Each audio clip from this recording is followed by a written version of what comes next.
Hi everyone, I'm Jemaku Brimstone. Welcome to the review of Khaos Legions, the 8th record by the band Arch Enemy. Today we're celebrating the 15th anniversary of this release, so I decided to go back and see if it still holds up or not. I've already viewed half of their discography, so go check those videos out. The latest one being Wages of Sin review, my favorite Arch Enemy record. My story with this band is quite simple and it starts around the year 2002. That's when I found out about their song Behind the Smile because it was featured on a Metalmania 2002 sampler, which my sister owned and she gave it to me, and I would listen to it every single day, and it had that song and I just loved it. So when I finally got the internet in 2008, I've checked out their entire discography and I've been their fan ever since. This is the last record with so-called classic lineup of the band, which consisted of Angela Gasso on the vocals, Michael Amott on the guitars, his brother Christopher on guitars as well, Charlie on the bass and Daniel on the drums.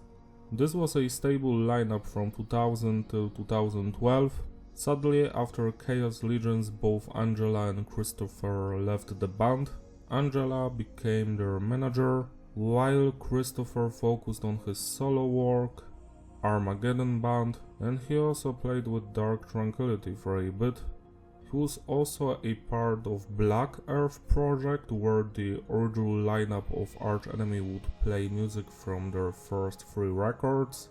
They've recorded a couple of new songs with that lineup, but sadly a record did not materialize. The production here is titled was handled by the band themselves and also the producer Bankson, who also produced the Doomsday Machine from 2005. It's clean but heavy, has punch and clarity to it, no loudness or no clipping, just the way I like it. Message is diverse, the songs are about revenge, anarchy, unity, anti-religion.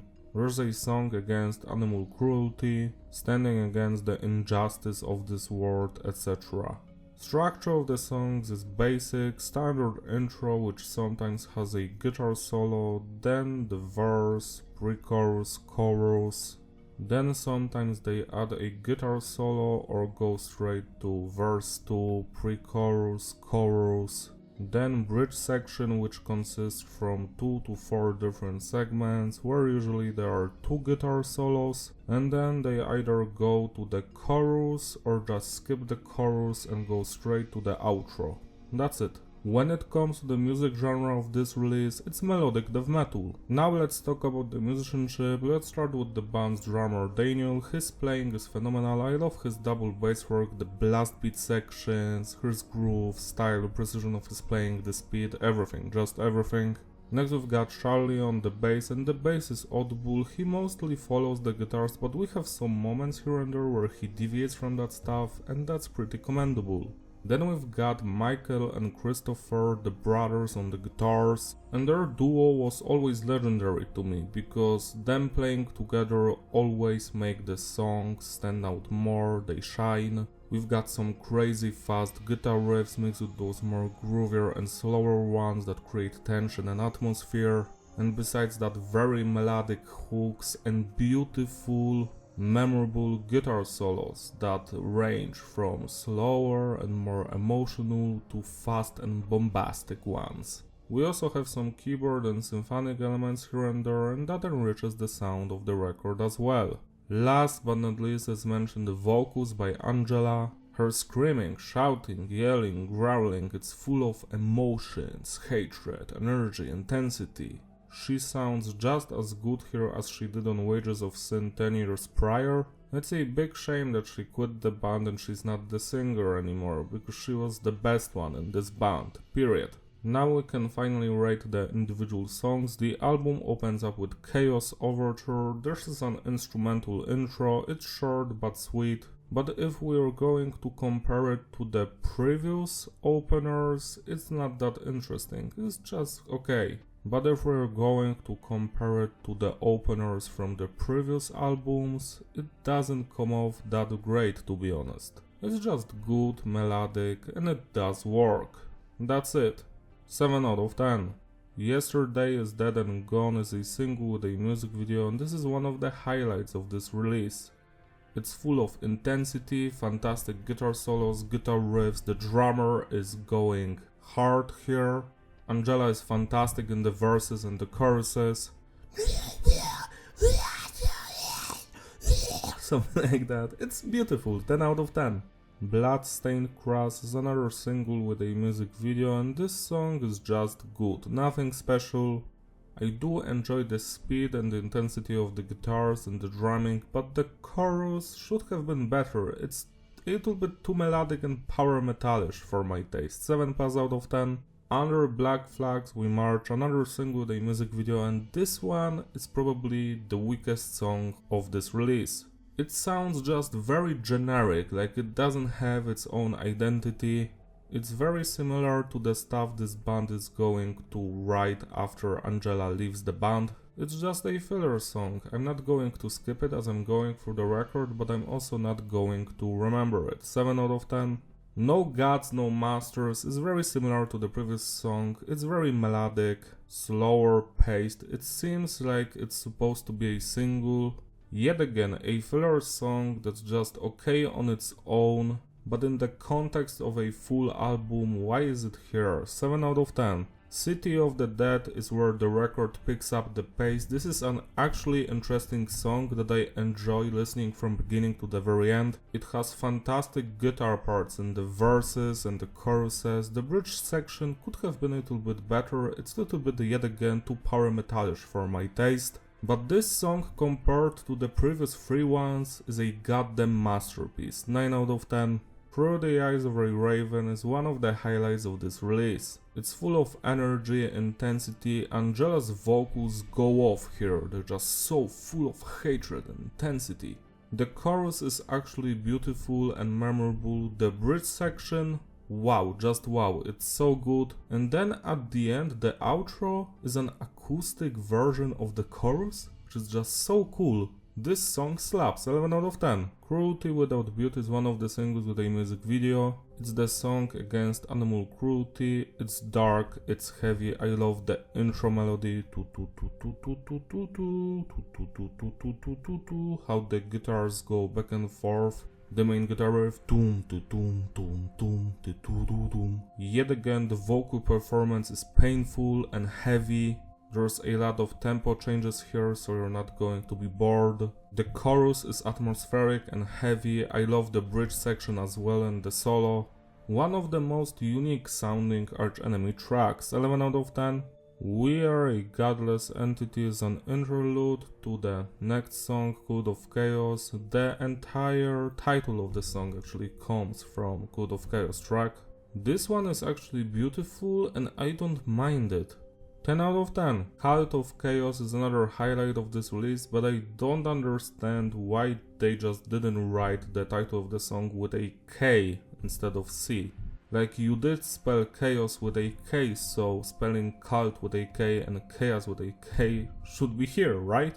Anyways, leaving that topic, this song is a banger. I love the chorus, the bridge section, just everything. It's perfect from beginning to the end. 10 out of 10. Thorns In My Flesh. This is another highlight of this release. It's very heavy, especially vocal wise. Yet again, Angela is on fire. There are a lot of changes throughout this song and it always keeps you at the edge of your seat. 10 out of 10. Turn to Dust is like an outro to the previous song. Yet again, the title of the song comes from Thorns In My Flesh track. It's only 30 seconds long, but I do enjoy it. I prefer it over Khaos Overture. 8 out of 10. Vengeance Is Mine is in my top 5 Arch Enemy tracks. This should have been a single with a music video. I feel like it's a goddamn shame that nobody talks about this song. It's one of the reasons I even made this review, to talk about Vengeance Is Mine. It's heavy, it's full of emotions, the vocal performance slaps, the guitar riff so memorable.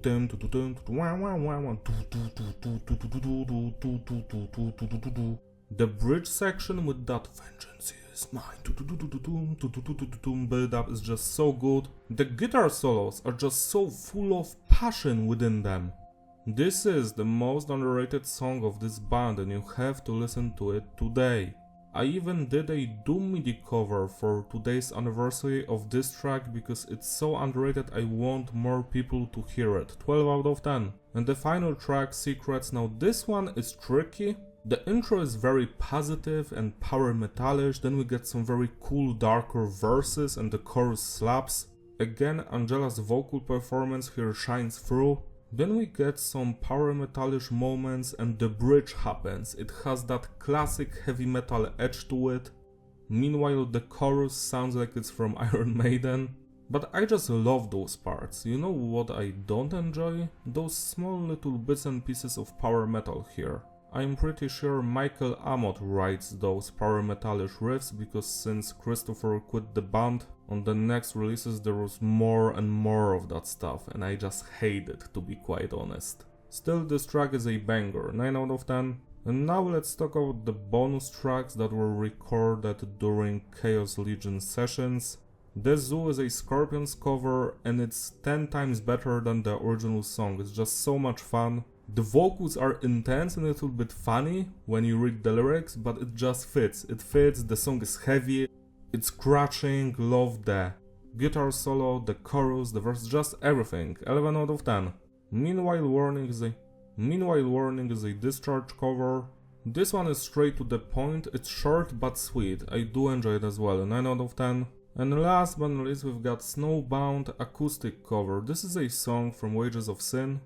It's probably here because it was 10th anniversary of Wages of Sin back then, and I must say that I do enjoy it. I still prefer the original song, but this version is also sweet, 9 out of 10. To sum it all up, the consistency is stable, the flow is fitting, groupability. Yeah, this is a great record from this band. To me personally, it's the last one I like to listen to, because the next ones had too much of power metal and slight metalcore influence that I'm not into. So Khaos Legions is better than everything that came after it, and it's also better than Rise of the Tyrant, which was a massive disappointment when I first heard it in 2008. And while since then I learned to appreciate Rise of the Tyrant, it's still not as good as Khaos Legions. The biggest problem I have with Khaos Legions is the length and how many songs there are here. If it was me, the tracklist would look a little bit different. We would start the record with We Are A Godless Entity, then Cult of Chaos, then we would go to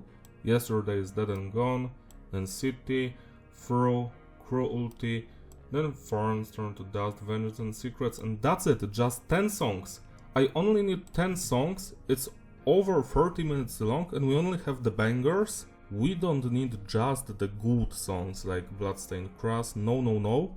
Yesterday, City, Through, Cruelty, We Are, Code, Thorns, Turn, Vengeance, Secrets is enough for this to be a masterpiece of a record. So I feel that yet again quantity over quality hurt the record a little bit, but still this is a great thing to listen through. Celebrate Mercy by spinning this record today, it deserves your love and attention. If you enjoyed this video, give it a like and subscribe, follow me on my Instagram in the description. Shout out to all my Patreon supporters who gracefully sponsor these videos, you are all truly wonderful. You can join them if you want so I can make an album review, do MIDI cover, video of your choice. See you next time, bye!